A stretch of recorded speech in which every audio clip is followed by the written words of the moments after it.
This is episode 253 of the Andrew Hines Real Estate Investing Podcast.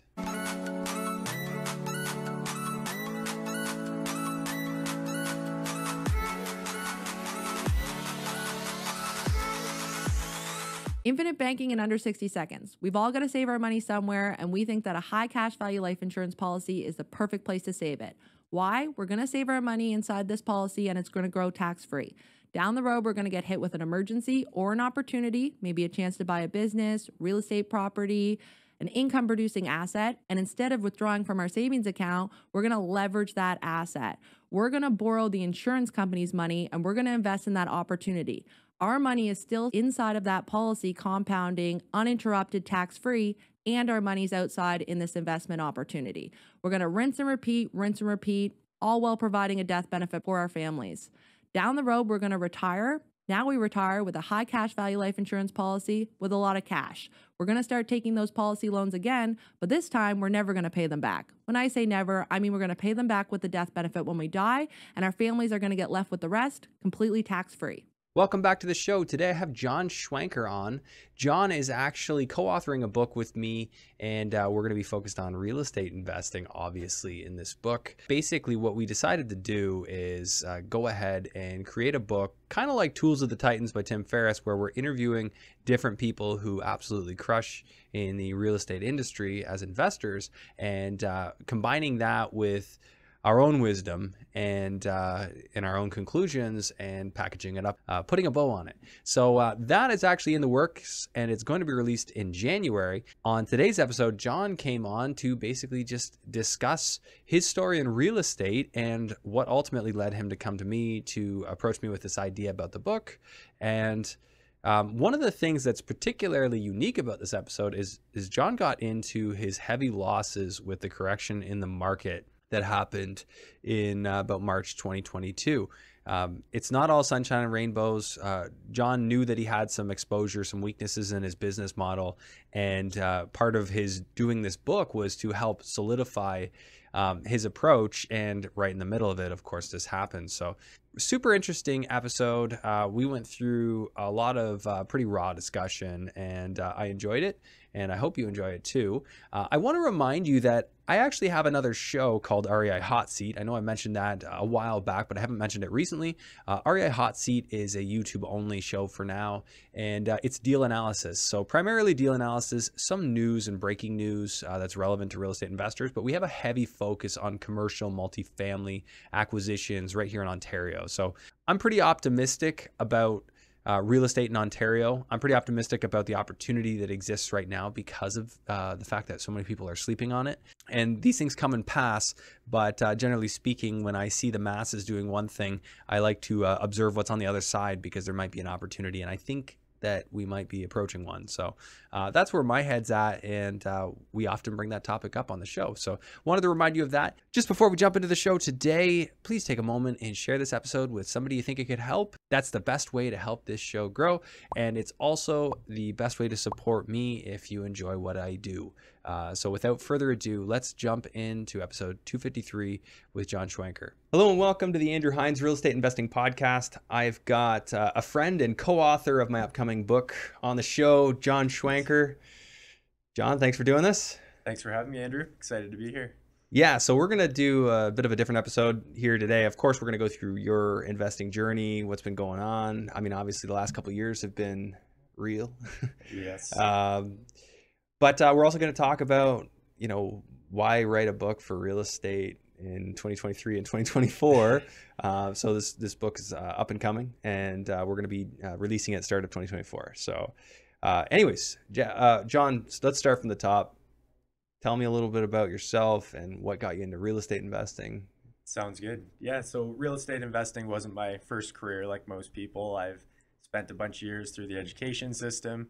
I got my degree in kinesiology before becoming a paramedic and eventually a firefighter. So could have become a doctor with all this education. I've spent years doing a whole bunch of different things, but excuse me, ended up where I wanted to be in firefighting and got into my hometown in St. Catharines, which is fantastic. And I actually did the paramedic and firefighting thing at the same time for a year. but it was just a bit too much burnout. Like working both jobs separately. Working both separately, yeah. I was working full time as a firefighter, then another 20 to 30 hours a week as a paramedic as well. And it was kind of like some mental burnout after a while because you just get just too much first response, I guess I could say. Yeah, that's a lot. Is St. Catharines considered like a busy, like was your station a busy one? Yeah, so I'm downtown St. Catharines. I don't know, have you ever been through downtown St. Catharines yourself? Probably, but I mean, I'm not super familiar. Right. It's kind of like any other, like a downtown Hamilton or downtown Toronto. There's a big homeless population right now and a lot of drugs going through there, unfortunately. So it's very busy with a lot of those types of calls. So definitely a busier area for me.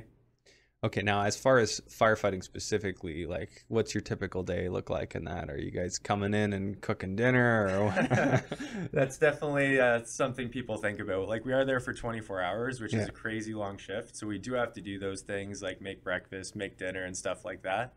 But right out of the gates, we have to check our trucks, check our gear, make sure we're ready for the day. We have to be ready within pretty much 15 minutes of the day, check our air packs, our medical kits. We have to do a full detailed truck check, and then we kind of get into training for the day, and then it just calls spaced out throughout the day. Yeah. So lots of training. We do 2 separate trainings a day. Normally. What do you mean for a training? Like, yeah, like we'll do like say medical training in the morning, and then we'll do like hose deployment in the afternoon. So practicing how we deploy our hoses for a fire, or we'll do like high-rise operations. So just all the different skills we have. There's about, oh my gosh, 100 core competencies and stuff like that. So it's about a year between hitting all the different competencies. So you go through all of them each year, and exactly every quarter there's a whole schedule we have to go through. So just to make sure everybody's on the same page.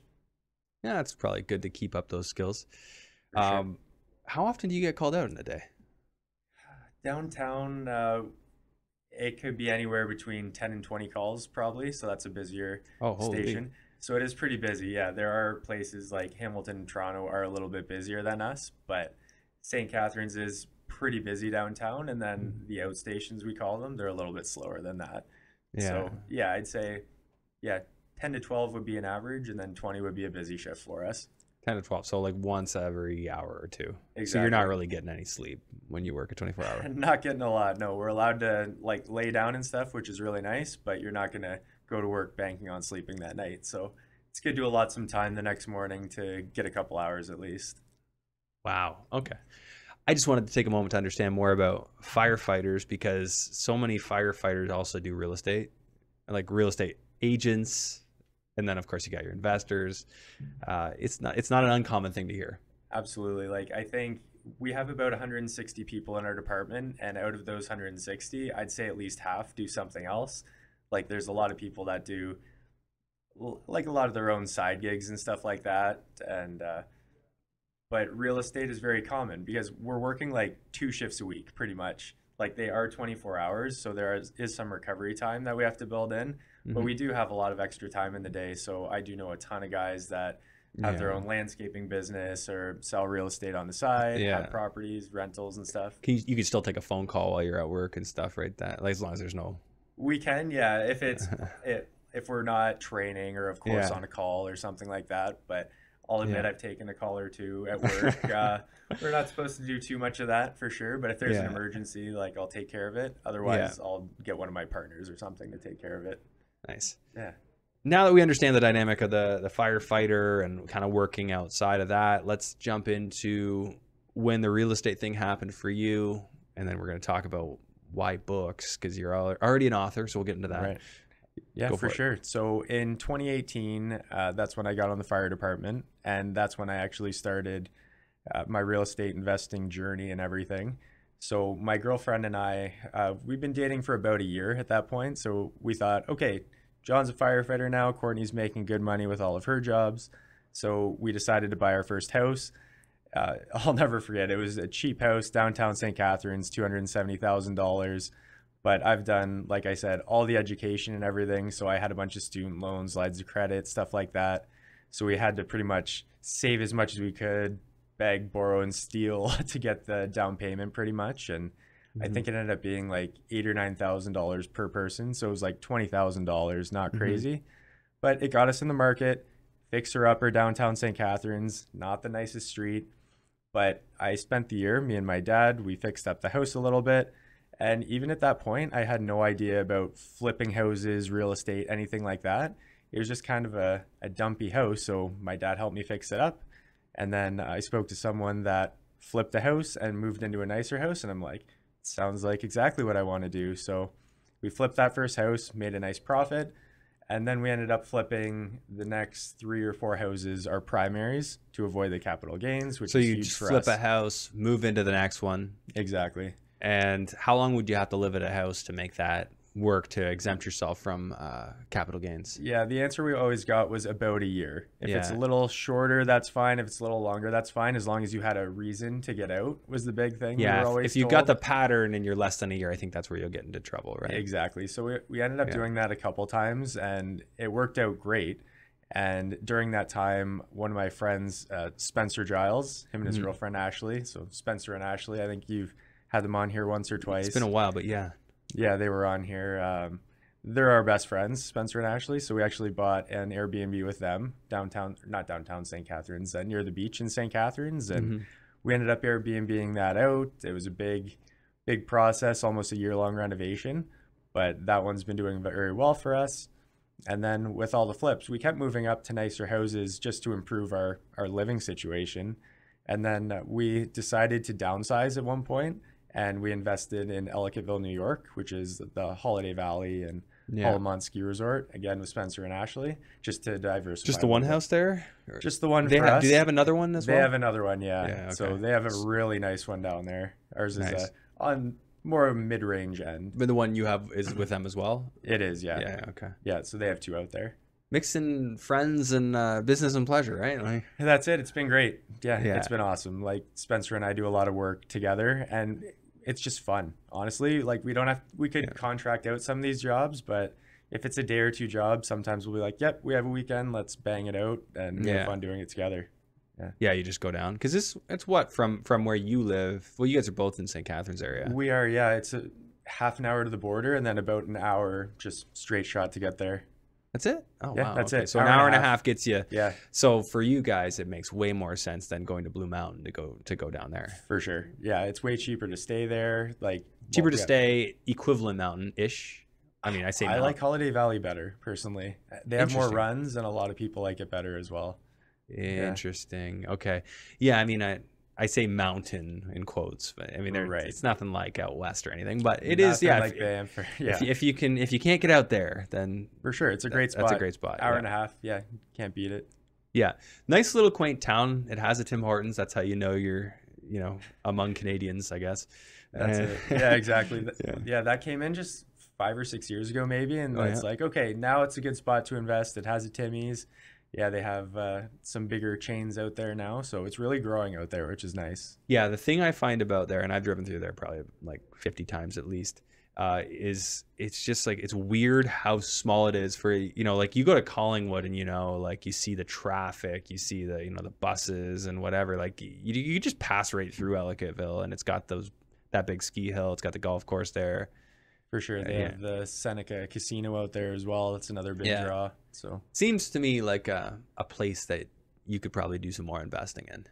For sure. We like it out there. The prices have gone up substantially since you bought? Since we bought 2 or 3 years ago, they've gone up a lot. But we locked in our interest rate around 2.7%, which was for a 30-year? For 30-year.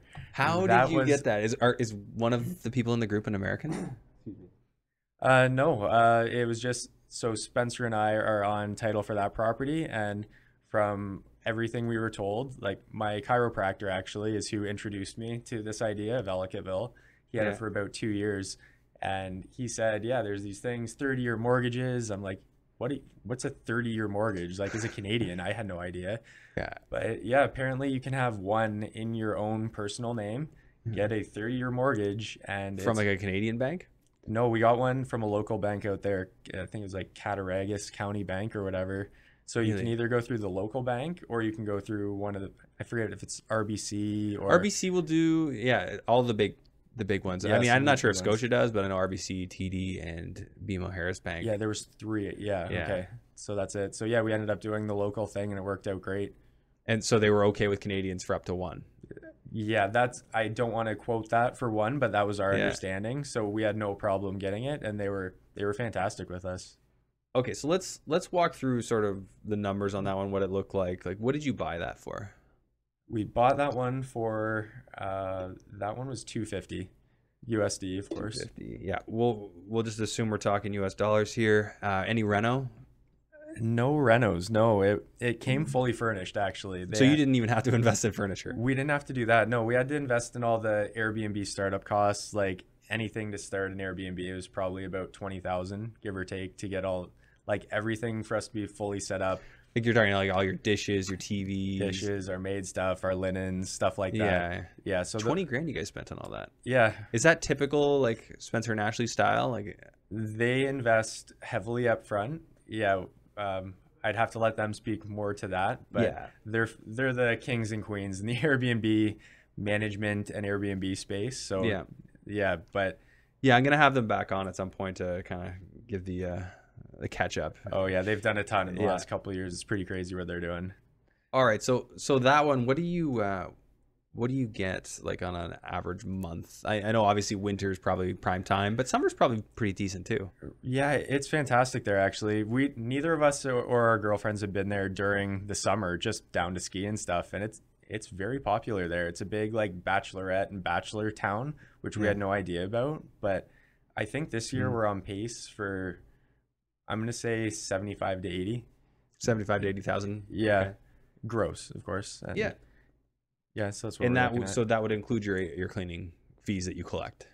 Yes, Okay. correct. Yeah, that'd be all in. For What's your annual property taxes there? Do you know? I don't know. So it's a little bit more confusing out there. Like they have all these escrow accounts and stuff, and our school taxes went up arbitrarily. Yeah, they like, have like a bunch of different categorizations, which if you break down the bills here, you see the portion for schooling and stuff too. yeah. Basically all in our insurance, our mortgage, our property taxes. I think we're around 1,900 right now for all that. It's all lumped in together. 19,000 or 1,900. Sorry, 1,900 monthly. 1,900 monthly. Okay. Correct. All right. I'm gonna just adjust my number here. I have to divide 75,000 by 12. Perfect. 75,000, 12. Okay, so about 6,250 a month. You said you're about 1,900 across property taxes, insurance, Yep, mortgage. Yeah. and your mortgage. Yep, mortgage we is in gotta- there too. Yeah, we gotta take the mortgage out of there.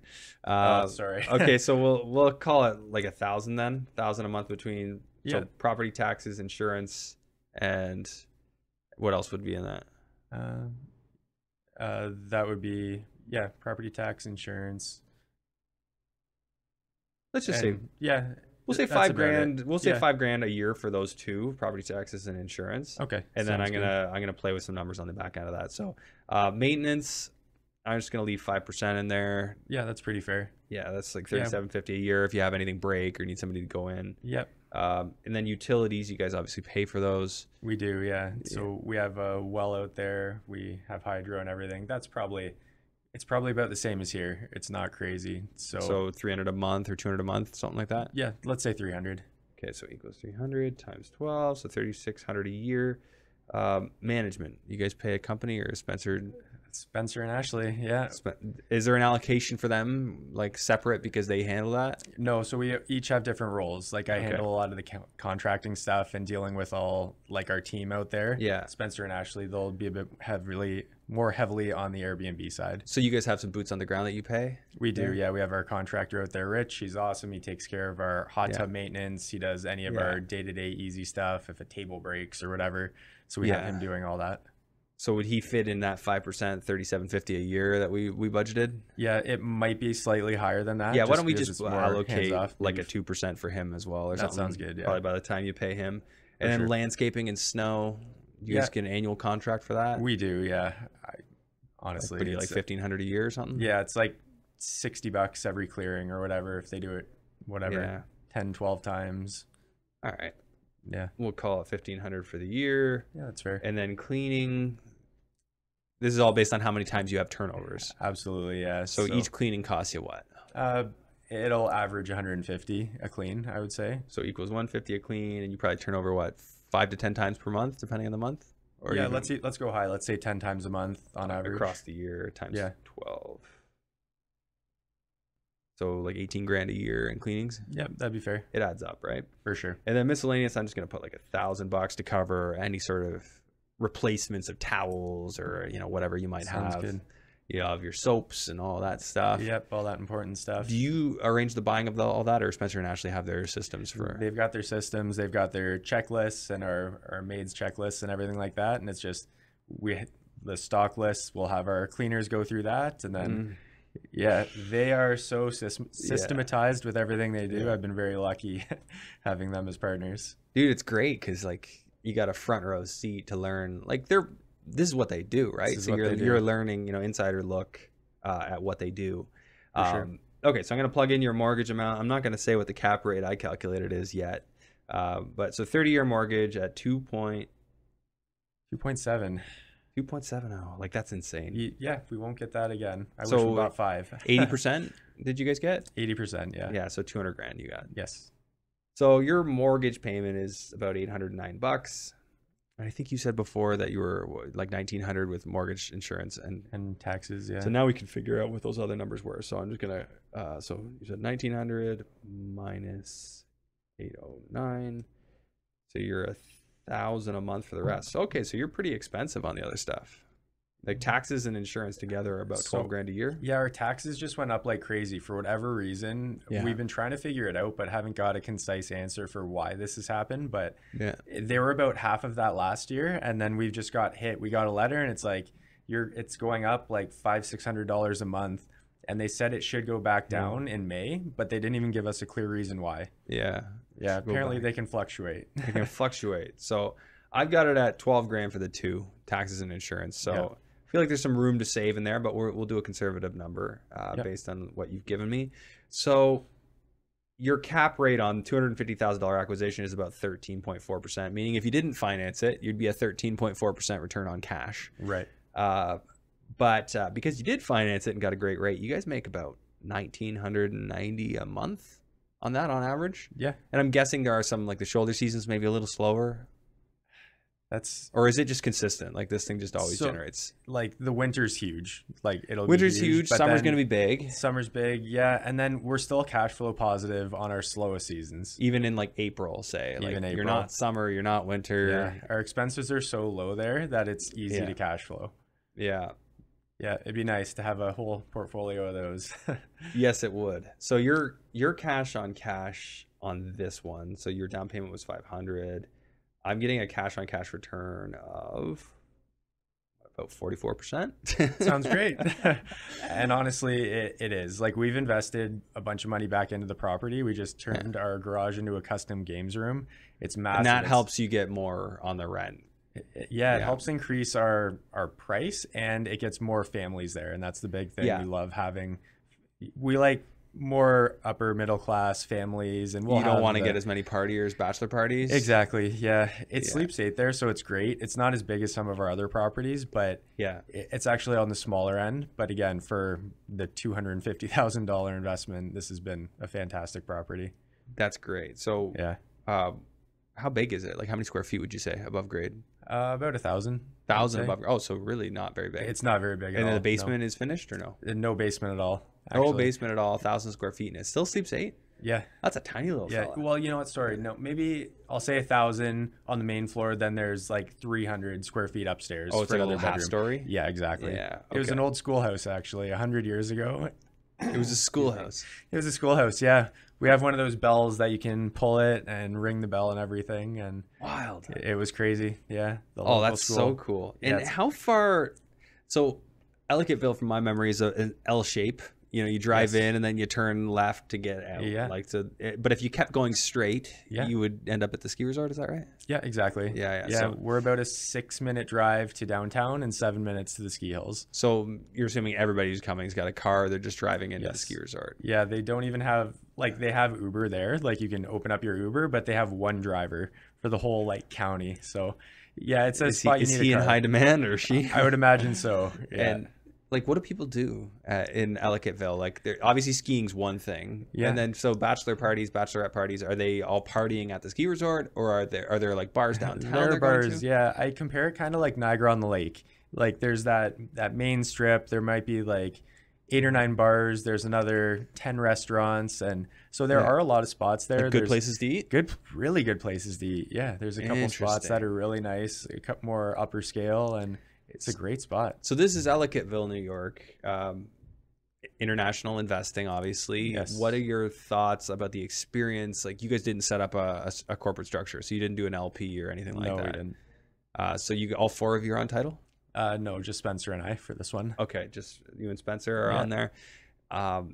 Have you noticed like any implications to your experience, like anything worth noting about that first time investing in New York State? Yeah, A lot of people are afraid of New York State just because it is a little bit more left-leaning. definitely. Yeah, some of the biggest things is it's a lot longer to close. It took about 6 or 7 months to actually close the property. No way. Which was shocking. Yeah, from our understanding, that's a bit more standard. It took a long time for international investors, so that was a long closing process. So you guys put this like conditional on your financing? Yes. Good call. Yeah. Okay. Yeah, we bought this. We started the process right before COVID. So we had to deal with this all through COVID, which was crazy because our whole thought was it's only an hour and a half away. So if Spencer and I have to zip up there for a weekend, it's no problem. But you couldn't cross the border. We couldn't cross the border. Spencer and Ashley had to fly. So they had to go for, I can't remember. One of us needed to go, and they had more time than us at the time. I think they had to fly to Washington and then to Buffalo. And it was like a 12-hour day for them to get to Ellicottville, where it would only be an hour and a half drive. They could have taken that helicopter. Well, back when that worked, there was that brief time where you Right. could still I remember fly that. in. I helicoptered in from Niagara Falls. Oh, yeah? Yeah, we took the Niagara Falls airport over to the Niagara Falls, New York airport. Oh, that's a cool experience. But Yeah. it's a pain in the butt. For Yeah, so they sure. put our car on a truck. We sat there and wow. waited all day. We took our dog. It was absurd, absolutely absurd. But I Yeah. got a little helicopter ride over the falls. Right. Oh, it's fun. Yeah, but yeah, it was crazy. So that was a tough time for us. We actually had our heat pumps die. So that was about $12,000 we had to invest right away that we didn't expect. So Okay. that was a big pain in the butt, and that was like the heart of COVID. No contractors were doing anything over in Ellicottville, and just price gouging left and right. So that was a a heat struggle. pump for 12 grand. You can buy them on Amazon down there for like $900. Oh yeah, for sure. Yeah, it was the external unit. A snake ended up climbing into the outside unit, and it fried the electrical system. Oh man. So it killed 2 of our internal units as well as the outside unit. So big pain in the butt when no one wanted to do any work out there. Yeah, man. What an ugly time. I feel like most people have just shut that out of their minds. For sure. I'm scarred by it, so I'll So never am forget. I hear you. I know. It was a tough time. So Yeah. yeah, aside from the long closing, also you have to pay for all the taxes up front for a year. So the school taxes, property taxes, Yeah, they want all it the ahead. taxes. Yeah, and a year of insurance as well. So that was Yeah, money the we year didn't- insurance, that's normal. And that's the way I do it here too. Like college okay. policy. I don't do the monthly because they charge a premium for that. So we just pay the Oh, gotcha. the whole Okay. years. Okay, I've never done that in Canada, so that was new Yeah. for me over in the States. So that was an extra I can't remember. It was 6,000 plus the year. American that we didn't budget For the insurance. for that and the taxes and all that Yeah. stuff. So That's why when you close on a property, you got to have the extra money in your pocket. That's it. I think that's in our book, actually. it is absolutely that is definitely one of the things you want to have a certain percentage Yeah. of extra cash and we 'Cause did so many have people it. just budget for the closing, and so in your case, you For probably sure. had extra, but it's even more than you thought. It was even more than we Yeah. gave ourselves room, and it was substantially more than that. So, Yeah, this is why I look at the real estate business as a business to have like working capital in. Yes, Like you I want to agree. have like, for me, I always wanted to have like, 15, 20 grand of property just available. I started at 10. I sure. kept increasing that number because it just made me feel more comfortable. But, I agree. for 5 properties, I'd have 100 grand sitting in cash across 5 accounts. I'd be like, is that efficient? I don't know. Like it helps me feel more comfortable about things. So For sure. I felt, Yeah. learning what I've learned over the last year and a half since the market crashed, I wish I had my accounts looking like you just said. yeah, So, it helps when the property really cash flows because I didn't have For to sure. feed them to get there. They all got there on their own. that's great. Yeah, I mean, obviously I had money available, but they started off more lean. I'm like, Right. okay, ain't touching anything, let it grow. Right. But you got to be ready, right? You got to be able to pull. That's why it's nice to have like those lines of credits, or, you know, I don't ever like relying on the lines, because I always have this thought the bank could cancel that line at some point. Like, I don't know. It's probably somewhere in the terms. If they choose, they could just shut it down. Right. So I'd rather have some cash available for that kind of stuff, just in case. For sure. But do you need to have 20 for every single property? I think that that's probably overkill, but it depends on the type of property. And this is something I wanted to point out here, is like, this is a great example. Like, those are dynamite numbers in a micro example. Yes. Like, no one's getting rich off of that one house. For sure. But you do enough of them and you start seeing the impact. Absolutely. Like, I'd be curious crunching the numbers with today's mortgage rates now, just out of curiosity, because I wonder, like, again, the prices have gone up a bit, but you could probably get this house for $300,000 instead of $250 now. But my question is, would they still cash flow? Okay. So $300,000, we're going to change that mortgage rate to like 7% or 8%. Yep. At 8%, all the other expenses I left them the same. So I changed the purchase price to $300,000. So still doing 80% mortgage. So your new mortgage is $240,000. Your new mortgage payment is going to be $1,739 a month, which leaves $1,064 cash flow. Still pretty good. And anytime somebody's talking about a property that you can buy for $300,000 that can cash flow $1,000 a month, like, those are like old school numbers. Absolutely. But this is where you got to remember, this is an Airbnb.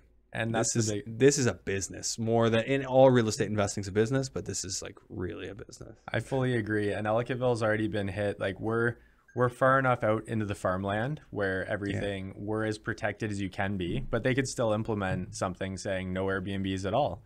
So downtown in the town of Ellicottville, there's no Airbnbs allowed. And that started maybe a year and a half ago. And my friend, who's the chiropractor, his Airbnb was within that zone. So they're shut down. They're shut down and can't run it as an Airbnb anymore. Hi friends, I just wanted to take a moment away from the episode to tell you about my brand new structured coaching program. This is the first time I've ever offered a structured coaching program where we'll have regular meetings in addition to an intro call to go through what your goals are and help you get on a plan to achieve those goals within real estate. So if you've followed me for some time and you feel that I would be a fit for you to help you achieve your goals in real estate based on my skill set, based on the topics we cover on this show, I encourage you to head over to my website, andrew-hines.com/coaching, and fill out the questionnaire so that we can schedule a call and figure out if it's a fit for us to work together. Let's face it, most people could benefit from a second set of eyes and ears going over their strategies, different deals that they're looking at, and helping to springboard ideas back and forth. This is a program that's exactly for that. So if you're looking to build confidence in what you're doing in real estate investing and get very clear on what it is you're trying to accomplish, this might just be the program for you. Take a moment, fill out that questionnaire, and let's schedule a chat. All right, great point. You brought up that they shut you down, or they shut some people down. And this is the fear of Airbnb. And one of the things that I don't know if I vocalized it, but when I saw all these people going after these Airbnbs in like London, Ontario, once Toronto did what they did, it was very obvious that every municipality was going to follow eventually. So you have the municipalities where Airbnb is it's a mainstay. It's part of what the majority of the population wants. Like, say a place like Tobermory where we have some stuff, like, you need Airbnbs there. Like, that's where most people stay. There aren't even really a lot of hotels. So Airbnb is very popular. It's necessary. I think most of the people there probably want it. I could be misspeaking, but it's much more of a cultural thing. Muskoka is the same. Like, cottage rentals. Is anyone really going to say you can't rent out a cottage on Airbnb? But when you get into towns like this, that's actually quite surprising to me. What do they want? They want people staying in the hotels? That's what I don't understand. They have one hotel there, and then they have some smaller motels, but then the rest are rentals. So I don't know their long-term plan. So what is the ski resort must hate that. They must think this is a very bad thing, unless they have their own hotel accommodation. They do have some, but not a lot. It's not enough small. It's not like Blue Mountain where they have all the different accommodations. Yeah. Exactly. Yeah, it's very different there. So that's an interesting move. It just goes to show that, like, you're never really safe from what these tyrants who call themselves government might do. Right. So you got to be prepared to pivot as needed. Now, do you think in this one, is there a play? Like, what would you rent for on a monthly rent? I guess Ellicottville is such a weird thing. Like, there's probably, of course, now there's a whole bunch of rental product available. Yes, for sure. But what's a rental, there go for? 1,500 for that house a month? It'd be around there. Yeah, I'd say you would 15 to lose. 18. Yeah, we'd be slightly negative Yeah. there for sure. So then the alternative is sell it, and the market value is still there. It is, yeah. It's Because definitely gone up. people might want to buy as like a family property, like a second home. Oh, we have a home in Ellicottville for when we go skiing and stuff. For sure. Yeah, there's not a lot of product available there. So yeah, there might be like 10, 15 houses listed at any time there, and that's it. And and ours is the house is very nice for what it costs. Yeah. Like we got really lucky with it at the end of the day, and we have put some money into it over the last couple of years. But worst case scenario at this point where we all are, we might even just use it as a vacation home, or who knows, we have some options there if they expanded the municipality. So for you guys, it would be up to the county now if the county wanted to ban it. Correct. Yes. Which county is that in? Do you know? It's Cattaraugus County out there. Yeah. So yeah, we're literally out in Farmville out there. Like we're only 7 minutes away, but are you on the side with the Tim Hortons, or are you on the other side? We're on the other side. Yeah. So you have to go way past outside of town. Okay. Yeah. So we're in a perfect spot. We're as protected as you can be. So we're lucky. We're not in the village or anywhere near that property, like city line. So this is the part where I like to dig into. So what if they did shut you down? You'd probably list it for sale, or maybe you guys figure, hey, we earned the money we wanted to out of this. We'll just chill. Because if you've been making about $2,000 a month for how many years now? Yeah, it's only been about 2 years now. Of $2,000 a month. Yeah. So that's 48 G's right there. Yeah, we pulled out some money. We've reinvested. Like I said, we did the custom games room. Yeah, we used Pink Wall Designs, which is Dave Knight's fiance or wife. Sorry, I'm not. Yeah, I think they're married now. Yeah, Aaron. Yeah, they just got married. Yeah, Aaron and Heather. I actually connected them. I connected Heather to Dave, and then they started. Aaron and Heather started Pink Wall Design. Oh, that's awesome. Yeah, they're awesome people. They were fantastic to work with. So yeah, they did this custom design I would never think of in my entire life, but the photos are absolutely dynamite on Airbnb. Really? So that's one of the big things. Make your photos look awesome. So they basically take on the project and go in and make it look cool. Yeah, they came up with the whole design. They had these cool like 3D designs of it and everything. Then they sourced everything. So they found everything. Like we got this cool like pool table, this basketball game, all the Pac-Man machine, all this fun stuff. And they found all that stuff? They found it all. They took care of shipping it to where we needed it and everything. And then Spencer, myself, Courtney, and Ashley went down for a weekend or two and put it all together, and it looks awesome. So what's that normally look like to have them do? Like what did that kind of solution cost, or did they give you some friend pricing? We got some friend pricing, so I don't want to say a price because I feel like we could use their help. Oh my god, some stuff. I recommend them all day. Like we don't have a ton of time to do stuff like that, and I was saying to Spencer, like, I can do it, but like not in a million years would it look like this if I did it. So it was worth the investment. So we have at our Neptune's like cottage location, we have the main cottage has a room that used to be the office back when this was kind of run more classically. They had the owner's office. We want to turn it into a games room, like pinball and whatever, like just something to make it like a little kid's paradise. So people will book it because it's obviously you're going to see that in your revenue. People are going to see that and they're going to book based on that. So yeah, you're giving me some ideas here. It's a great idea. Yeah. Like you want to be a little different. Like one of the big things with Spencer and Ashley is winter amenities. So we have a hot tub there because you need something like a hot tub or a barrel sauna. And especially at a ski resort too, you definitely want that after a long day. Yeah. We actually have a hot tub and a barrel sauna at that cottage now. Oh, that's awesome. But we're just about to shut it down for the winter. It's just so sparse up there during the winter. Like we thought maybe, but not that we've done a great job. I think we're just not quite prepared for this winter. Like we need to kind of regroup and get ready for next, and then maybe go for it then. We'll see. It's a big project. The thing with Airbnb is like, and especially for us, like, and you're at a distance too, is like finding somebody that can go there, can work, and can set all this stuff up and do it to the degree that I would want it done for a price that we could agree on. Like what we've found is that in Tobermory, it is a little harder to find people to work. And the ones that we have found that are good are insanely expensive. And I don't know, do you find the same in Ellicottville? Yes. At the start, it was a absolute battle finding anybody. Yeah. Like the guy we have now doing our handiwork, if he goes away, I don't know what we're going to do because he's been too good to us at a great price.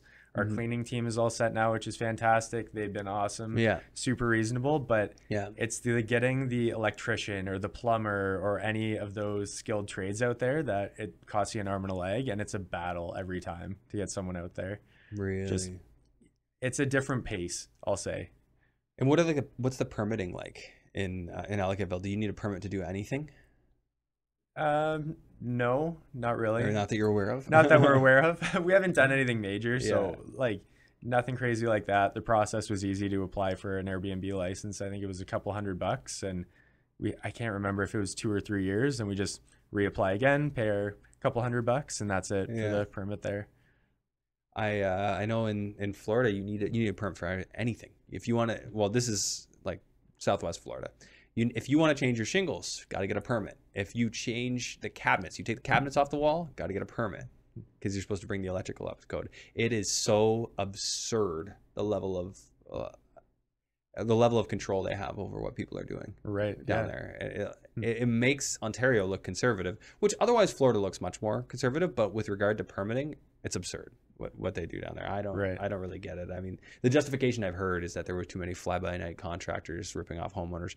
Well, I mean, that's literally not new at all. That's been happening forever. So just a power grab as far as I could see. But it's interesting. So I've heard that New York is a little easier to deal in that regard. It is, yeah. I definitely work out there again. Eventually, I wouldn't mind getting a few more in Ellicottville and the surrounding areas. Well, that's the key. Scale is key, in my opinion. Like, can you scale? Like, what's the goal for you with this, John? And how do you see it scaling, or do you? Yeah, so a couple things have happened since we bought that property. I actually started a flipping corporation with my dad and my sister in St. Catharines. Yeah, and we were buying more expensive houses in the area between like $600,000 and $800,000.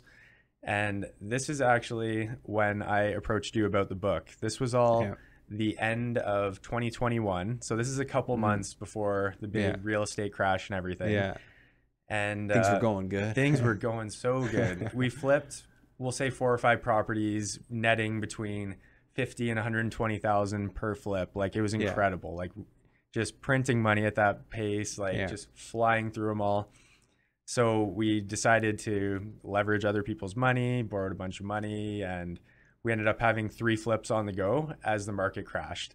And this was all private mortgages. This was all, it was terrible, pretty much. When was it? The start of kind of like Q2 2022 and everything. That's when things started getting worse. I mean, March was really the notable shift. That was like the peak, and then things started to fall. Yeah. So we had 3 very expensive flips, all private mortgages on the go when that happened.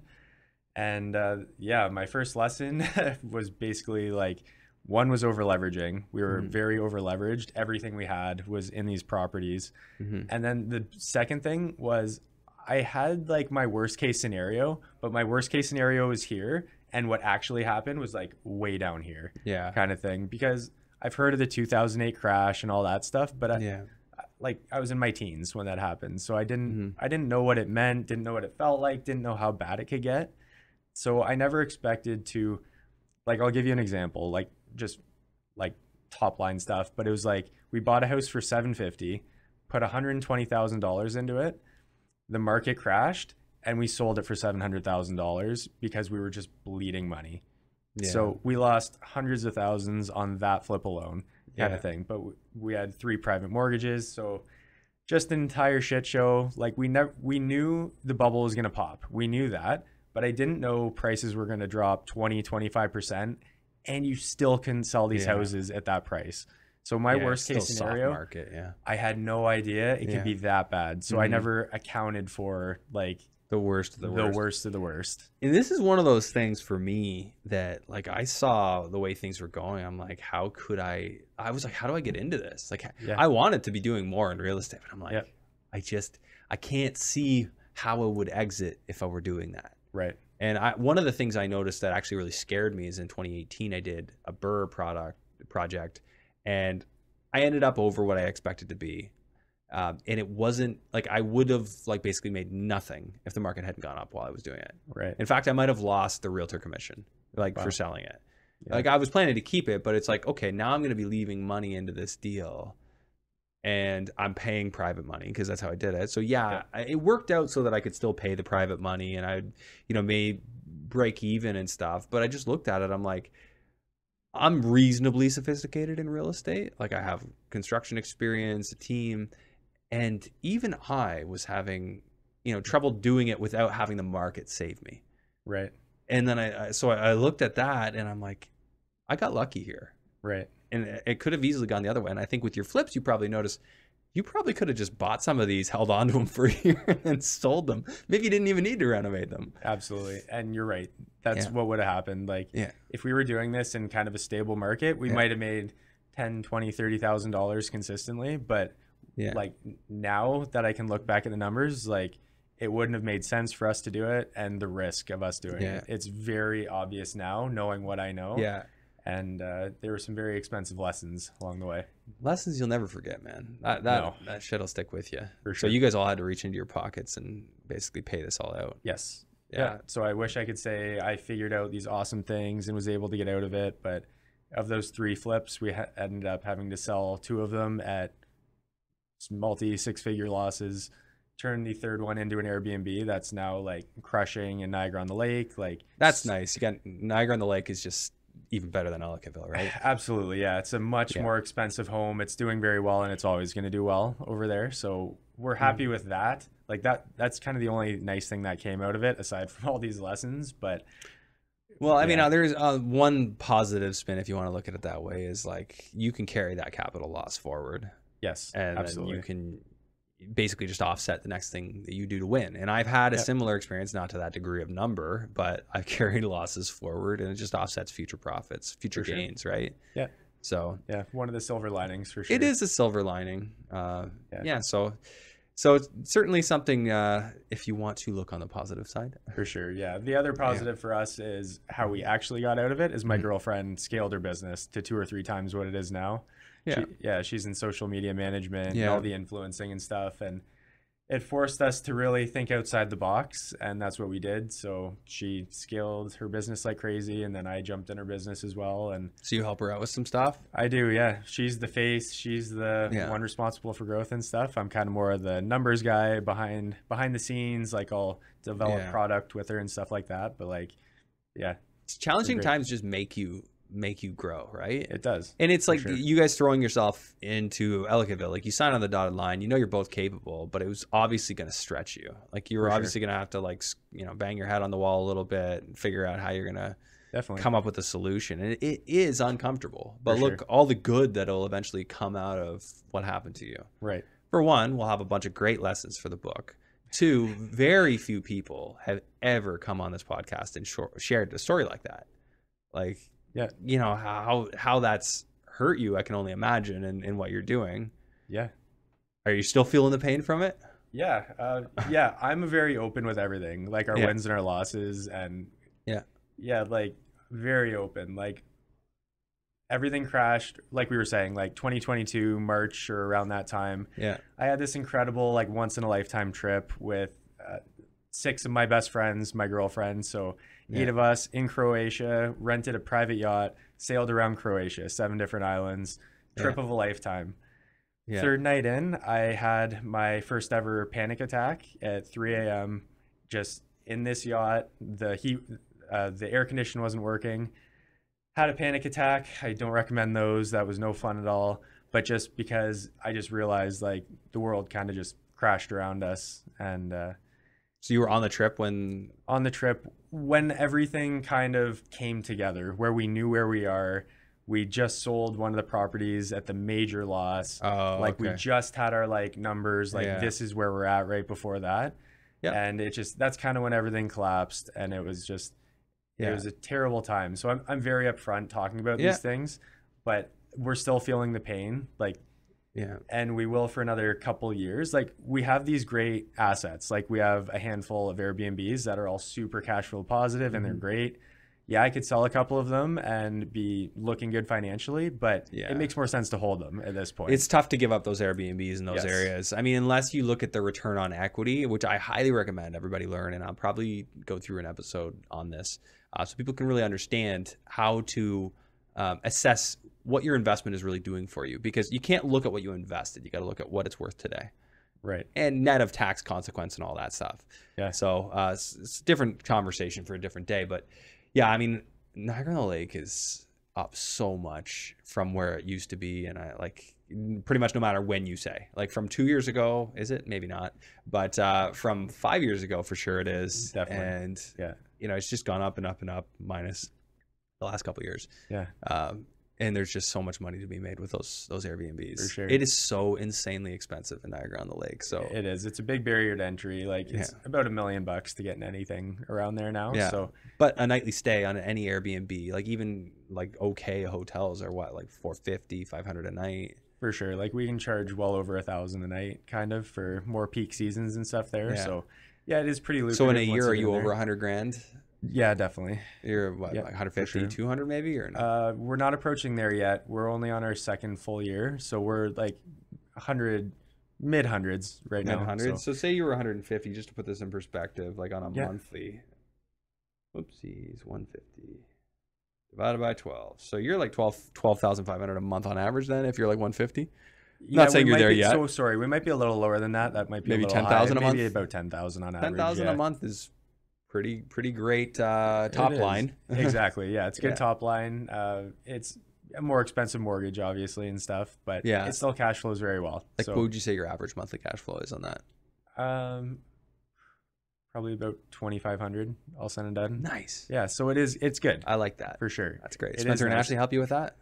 They helped out with a lot. Yeah, Yeah. for sure. Yeah, they're not in this property, but still, like Yeah. anytime I need anything, they're awesome. So It's great to have good friends like that. for sure. Good friends who are smart and like Yes. make you want to do more in your business too. Yeah, and that's Yeah. it. Like they're one of those like groups of people that made us get into this. My Yeah. sister's boyfriend, he's a big condo guy in Toronto. He sells like pre-con condos. He's done very Yeah. well in real estate. So Yeah. we have these influences that have kind of pushed us along Helped. the way. Interesting. So it's been great, but to bring it all back, like we started that flipping corporation when I approached you about the book, because Yeah. I was like, there is a lot I don't know and I want to protect myself. Yeah. That is literally why I approached Yeah. you with this book, because like I wanted to write a second book. I wrote a fiction book like 8 or 9 years ago. It was fun, but I wanted to learn while I was doing it.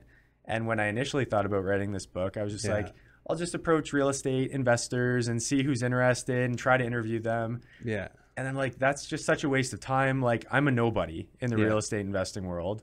So then you're the person I've learned everything from. You and Erwin, I've listened to for the last 5 years or whatever. And I owe most of my knowledge to you and Erwin. So Cool, man. That's So- a cool feeling. yeah, like it brings it all back. So I'm like, you know what? I'm just going to cold DM Andrew and see if he would be interested in doing this. So I remember I filmed like a 2-minute like video DM and I sent it to you. And the same day I sent it, you're like, yeah, man, let's set up a call. Let's chat about it. And I'm like, holy shit, like Court, like Andrew said he wants to talk to me about this. Like I was blown away. I can't even, Yeah. I was very excited. I think we had a phone call the next day. I kind of gave my 10-minute pitch and you're like, yeah, sounds awesome. And then that was it. And then that's how this all started. Okay, so your pitch was a good one, because for me, I wanted to write a book for a long time, but it's not the type of thing I want to take the lead with, because my writing has always just been like I speak, and it's never been something that like when I can get into it and I'll write a feasibility study or a business plan or whatever, but I wanted to have somebody who had kind of had that the entire publishing experience run with it for me. So when you proposed it, it was like, that's perfect. Yeah. Because I had, thought about starting a book probably like 4 years before, and like, opened up the Word document and started putting in the outline together. And I'm like, okay, I'm not doing this. Yeah, it's so much work. And Yeah. I thought about this as a JV from the very start, Yeah. because like a lot of people do one person does the money, one does the Yeah. operations. And I viewed that as this entirely. Because there's a business around putting a book together. And Absolutely. So one of the things, the way this book's different because I don't think we've explained this, we have a lot of really sharpshooter real estate investors interviewed in the book, and they're featured in the book. We kind of break it out into each different investor, and then give them an opportunity to provide value, talk about what they're doing, what their strategy is. Some notably really laid it all out there, which was really cool. Others more just focused on their story and their experience. And we talk, we use the word buffet in the, the intro portion of the book, just like, it's like, take what you want. Like, not everybody wants to be a flipper. Not everybody wants to do Airbnb or commercial or whatever. It's like, learn from the ones that resonate with you. And then we have our portion of the book, which is, a lot of me kind of teaching my philosophies, which I throw out on this podcast a lot, which we're not quite done yet. We still got more to finish because this started in 2022. Market crashed, obviously, continued on. So we did updates from each guest or each interviewee, which John ran with all of that. Like that was a lot of heavy lifting with the interviews and the updates, and now our next step is to push this and to make sure that people hear about it. I mean, of course, once we're finished and as we're finishing it. So the title, we're kind of almost there, but it may change, so we're not going to share it yet. yeah, to be determined. Yeah, to be concluded anyway. Yeah, the whole concept's been there from the start. We've been working with like one iteration of the title, and it's basically just trying not to use the words in our title, but it, like Andrew said, it's a buffet. You don't need to like everything, but you're going to pick your direction. Yeah, like read those interviews, maybe follow that interviewee, learn about what they do, and then just continue a deep dive from there. Yeah. So John, let's talk about like structure wise, like when people are reading the book, obviously the intent is that you're going to read through all the parts that we have specifically written as content from us. But then there's the specific interviewees. Are our readers going to be able to just read top line and say, hey, I know what this section's about? So there's going to be, you're going to see some people and you're going to know what they're going to talk about. Like, because you already know of them. Yeah. Like the readers will probably know most of these names, if not all of them, because we do have some people in there, more specialists. Like we have someone that speaks on social media a lot. So there are different lesser known people, but add a lot of value to what the readers will do. So, but like, if you're going to read like Brittany Arneson, for example, like, you're going to be reading about social media, and she's doing all the big commercial stuff now, all the storage facilities. Self-storage facilities, yeah, she's huge in that. She's all over Instagram, so I was really excited to do my interview with her, actually. I was more nervous for her than anybody else, fun fact. Just because she's such a big celebrity in the investing world, huge social media presence, but she was awesome. Yeah, she's huge. It's crazy what she's doing. So good. Done. Yeah, it's really cool to watch her and what she's doing. Her bread and butter. So she was on my podcast at like episode 50 something, I think. Right in there, like in the 50s. Yeah, it was. I've listened to that one a few times. Long time ago. Yeah. But she was the girl that just set up her phone and did work in her house. Yeah, absolutely. Investor Girl Britt. Yeah, and she got this monstrous following out of that. Yeah. And then she took what she had going for her and converted it into ultimately a lot of investors, I think, and got herself into self-storage projects and owns, well, at least has some degree of control on many units. Yeah, she's syndicating these massive, like multi-million-dollar deals and stuff now, which is incredible. Just goes to show, you get yourself out there like true Gary Vee style, and Gary Vee, says that you won't know how it will pay off. And I go through this with my coaching students, who I think pretty much everybody resists wanting to get on social media, which I don't even want to be on social media, for the record. But you have to. Like, if you don't, people don't know what you're about, what you're doing. And I can't tell you how many people reached out to me in the early days of my Instagram account before I was even doing the podcast and just said, do you ever do JVs? Which at the time I was always just like, no, not anymore. Not right now.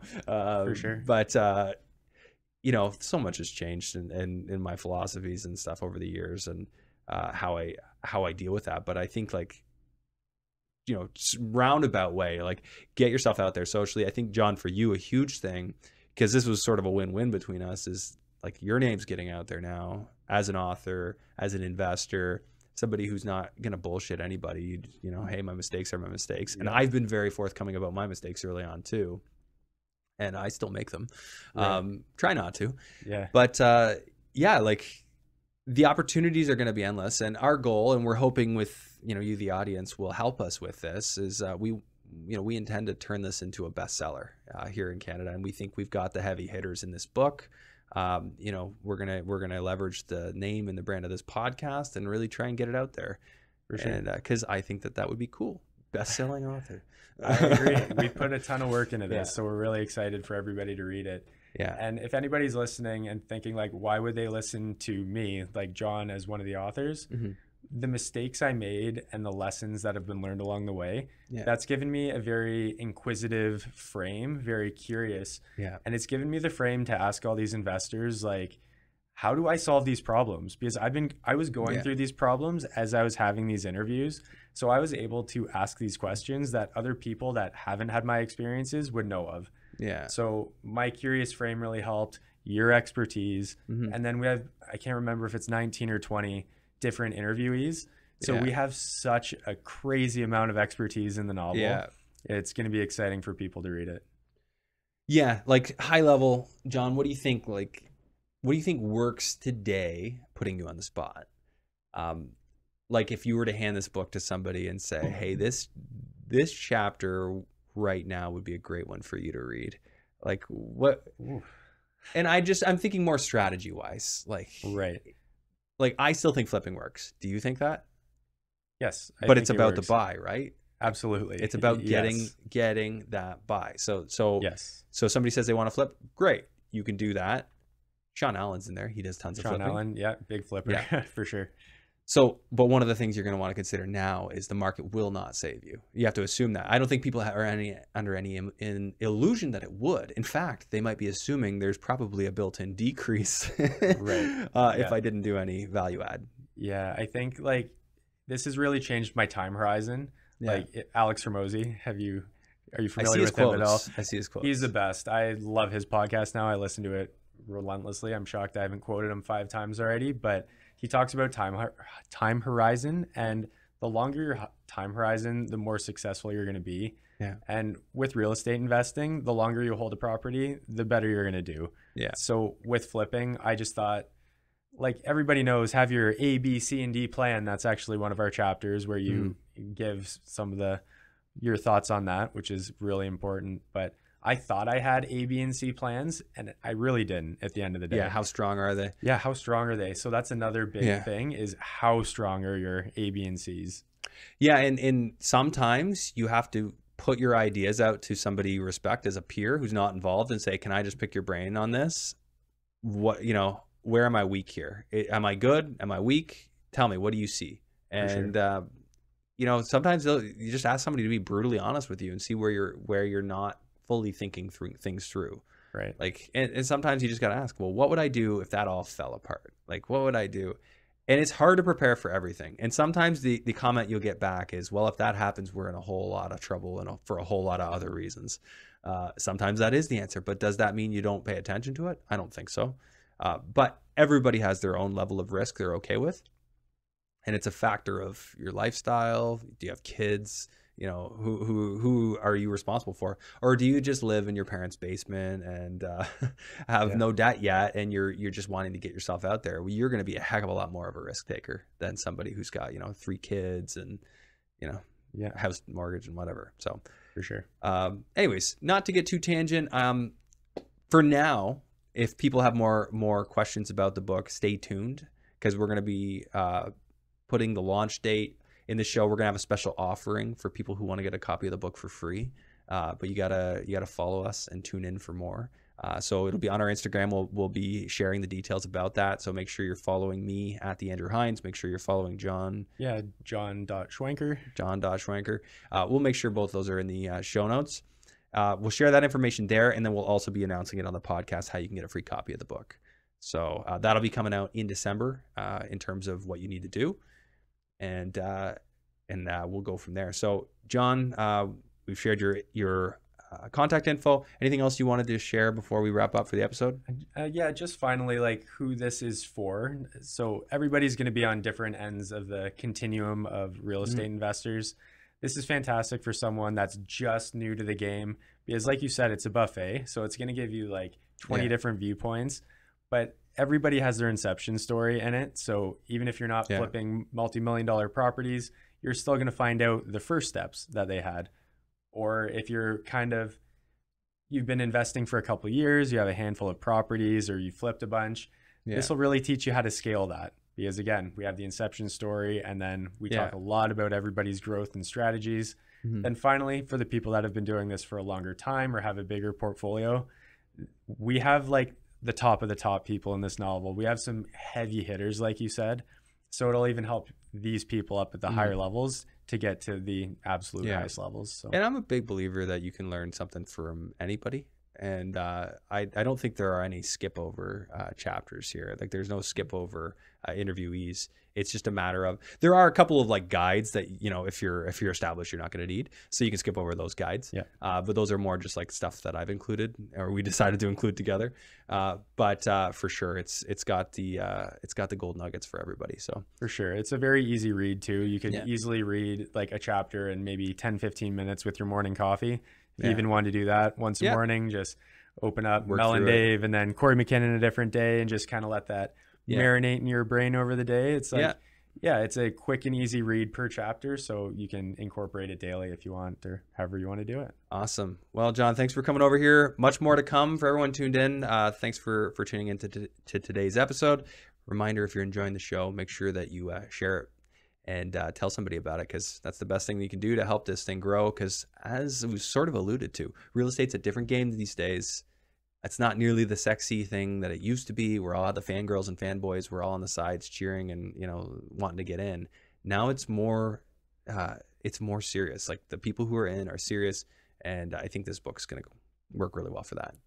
Yeah. Cool. All right. Thanks, John. See you next time. Thanks, Andrew. Here's how infinite banking works in under 60 seconds. You have to save your money somewhere. Well, we think the best place to save it is inside a cash value life insurance policy. You save some money in there, it grows tax-free for the rest of your life. Then an opportunity or emergency comes along. Let's say a few years down the road, you can buy a business, buy a property, buy an income-producing asset.